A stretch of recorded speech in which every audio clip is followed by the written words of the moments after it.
It's hard to avoid coffee in Seattle. There really is an espresso hut or a Starbucks just about every other block, and against my best efforts, coffee has wormed its way deep into my heart. My mother was a coffee snob long before it was cool. As far back as the 1960s, she brewed an obscure French coffee brand with chicory in it. The aroma penetrating the house was the most pungent alarm clock ever. She'd brew it so strong you could stand a spoon in it, strong enough to permanently stain every cup in the house. When I was but 6, I vividly remember trying it, as my mother looked on with a sly smirk. The pure disgust from that tiny sip would stick with me for years. Fast forward a decade. A ski trip with a family friend to Otsego, Michigan. One morning we awoke to bitter cold, 20 below zero.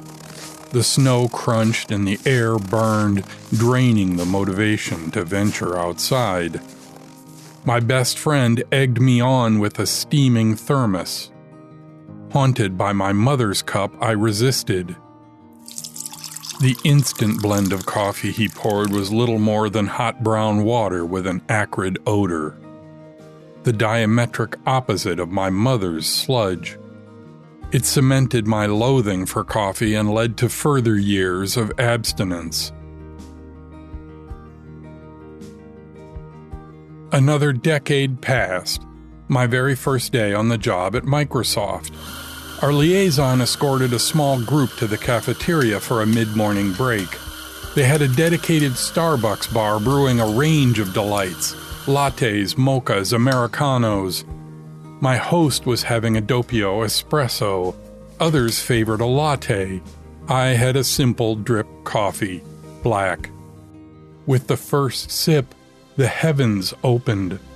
Where had this nectar been all my life? It was great coffee, expertly brewed, the very antithesis of my 2 previous cups. For the 30 years hence, I can't recall a day without coffee. Good coffee, strong, black, and the sooner the better.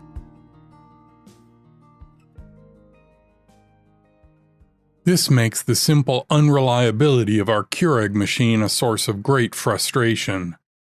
I like 2 small, strong cups each morning. The machine has a size button. I always choose the small. Alas, it brews whatever size it chooses, not infrequently overflowing the cup. How hard can it be? I curse. Just repeat the same thing I did yesterday and the day before for the previous 30 years.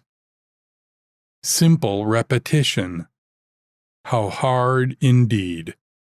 And that's what this is all about.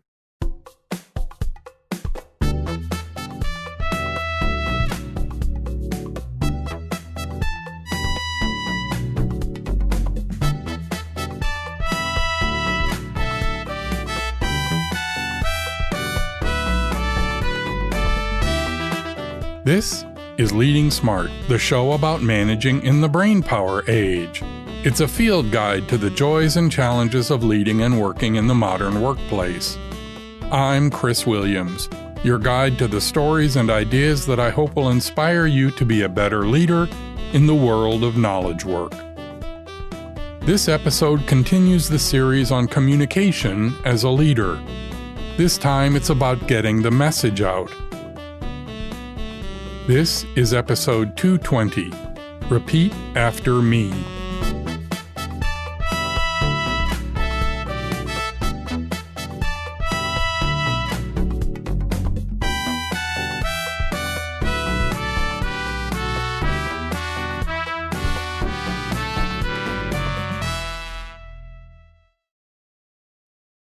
One of the first and most impactful things you learn as a leader is that people listen to you. Really listen. Whether you're ready or not, whether it's sage wisdom or a slip of the tongue, your team hears you. I discovered this more than once by letting my flippant wit turn into a meme, long before memes were a thing. My casual, clever asides got echoed and rubbed like salt in a wound for both me and my team, sometimes for years. I find myself counseling new leaders about this often. Their response is frequently one of incredulity. Why, they ask, would anyone care? Their life thus far has been as an individual contributor where their opinion may have had value, but it rarely had impact. Sure, people may hear me, they think, but why would it really matter? It helps new leaders and old to see this from their team's perspective. The team wants to do great work. They want to excel. They want the project to be a resounding success. And to get there, they want a leader, someone who sets the course and clears the path ahead. And if you earn their trust, they will listen, even hang on every word. The impact of their rhetoric can be disquieting for first-time leaders. But like most superpowers, when used for good, it can be amazing, if used wisely. Alas, using the power of attention wisely is the hard part.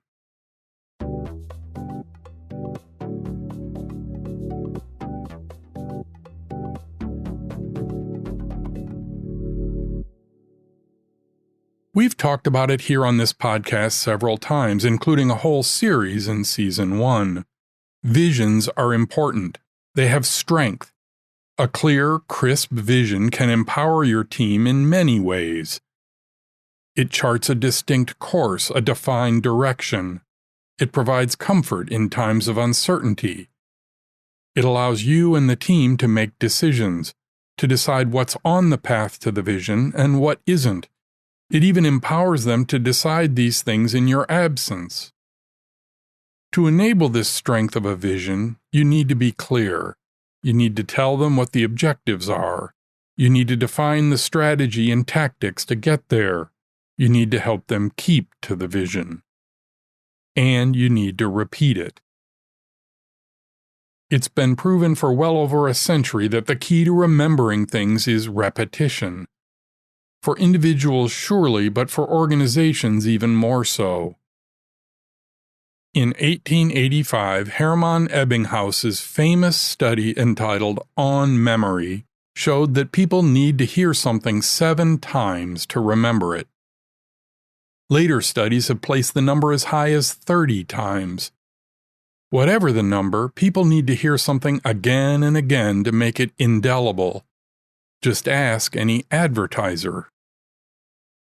So you as a leader need to not only chart the vision, you need to repeat the vision, clearly, consistently, and frequently. Repeat after me.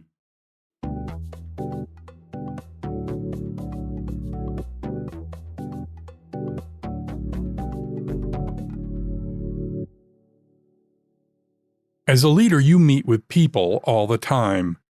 You have regular meetings, one-on-one meetings, staff meetings, all-hands meetings, special team meetings, big groups, small groups, and individuals. Sometimes it's one group, sometimes it's another. Too many meetings, we all agree. And in these meetings, you're often looked to for guidance. So you try your best, you remember Ebbinghaus, you know what to do. You take every single chance to pull things back to the vision. You frame every answer in terms of the vision. When someone says, "Should we do this?" you say, "Well, since it aligns perfectly with the vision, sure, we should do this." You often begin your presentations with the vision.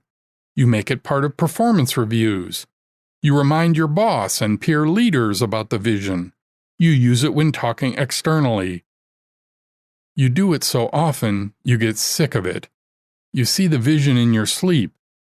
I sound like an idiot, you think. All people hear is my spewing the vision. But it's not enough. Not by a long shot. Think about all those many meetings, those meetings with all those different groups, with all those different people. Each one of those groups heard you reference the vision probably just once. And remember Ebbinghaus, you need at least 7 and maybe 30 of those impressions. If you meet with just 10 different groups, you need to repeat the vision 70 or perhaps as many as 300 times. As I said, your feeling of repetition is not only off, it's way off. Yes, of course, the groups will overlap. Some people will be in several meetings. But which would you prefer? Have them hear it too many times or not hear it enough? You need to stop being sick of it. Garnering attention is one of your superpowers as a leader, and clarity of vision is crucial to your success. So as they say, you need to suck it up and repeat it. At every opportunity until you don't think you can repeat it again. Then do it a few more times. How do you know when it's enough? That's the subject of the next episode, and we'll discuss it at length then. A good hint is when your team starts completing your sentences. But there are other great clues you can use. We'll talk about them the next time. In the meantime, your job is to provide clarity and consistency through repetition.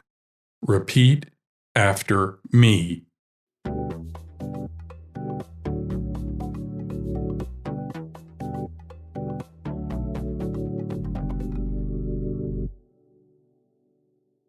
The most perilous time for a project is not at the start. The energy is there, the ideas are flowing, everything seems new. It's not in the middle when there are problems to be solved, decisions to make, hurdles to leap. It's not at the end when the finish line is in sight and you can almost taste the victory. No, the most dangerous time in a project is about 3/4 of the way done. That's when it becomes a grind. The excitement has waned, the decisions are largely done, now it's all just about getting it done. The finish line is out there, but the daily grind has become oppressive.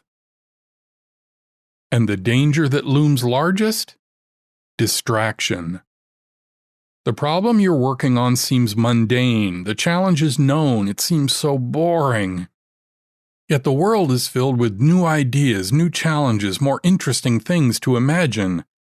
You're drawn away from today and to the future, to the shiny new trinket over there, to the detriment of the project mostly done. This danger lurks for both the leader and the team. For the team, the distractions are relentless. They're faced with the most mundane parts of the work, the day-to-day grind of getting the project done. They read the latest news, the next invention, the reports of the competition. The same problem faces the leader, but only more so. The job of a leader is to chart a course, to be seeing the future. Those distractions aren't just shiny trinkets, they may be the key to that next version, the long-term future. But the leader needs to remember their superpower, their ability to draw attention. The last thing your team needs is a leader who comes into a meeting dreaming of the future, brimming with excitement about the next big thing. The team still has a job to do. They can't be whipsawed by the latest news of the next shiny object. The current project will be in ruins. This is incredibly challenging. You're a leader because you have passion. You love what you do. You're excited by your industry and the potential. Your head is always working on something, always coming up with new ideas. You don't want to rein that in. But you must. The current project must be completed. For both the leader and the team, the solution is not complicated, but it is hard. There needs to be a clear and distinct way to table ideas for the future. A next version to-do list, a roadmap for the future, a shared document of ideas. Both the leader and the team need to use that repository for the outlet, and to get back to the project at hand. How do you get attention back on track? By reminding yourself and everyone what the goal is, by repeating the vision over and over, relentlessly, Repeat after me.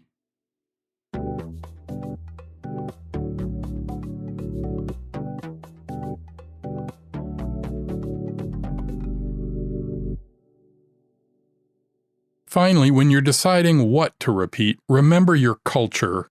As we discussed in the episodes on diversity, leaders have a key role in establishing the team's culture.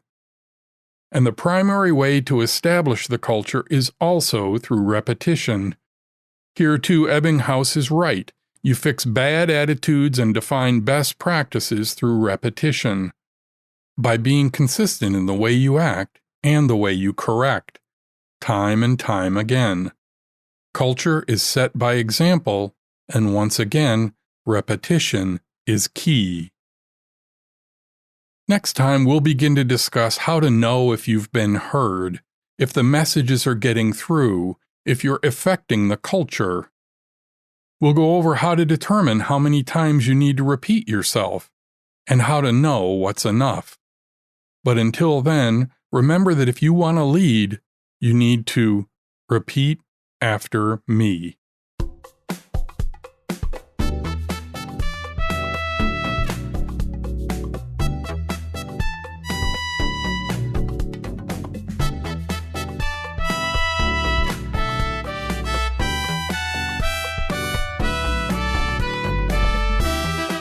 Leading Smart is from me, Chris Williams. You can find out more about the show and discover other resources for leaders at my website, clwill.com. If you like the show, please share it with your friends, especially on social media. Referrals are the greatest source of new listeners. I'd also love your feedback. I'm the CL Will on Twitter, LinkedIn, and Facebook. Or send an email to pod@clwill.com. That's it for this episode. The next episode is another of my conversations with leaders. We'll talk with Peter Spiro, whose fascinating career has given him a deep passion for leadership. I hope you'll listen. Until then, please remember that each of the several dozen decisions you make today are part of Leading Smart.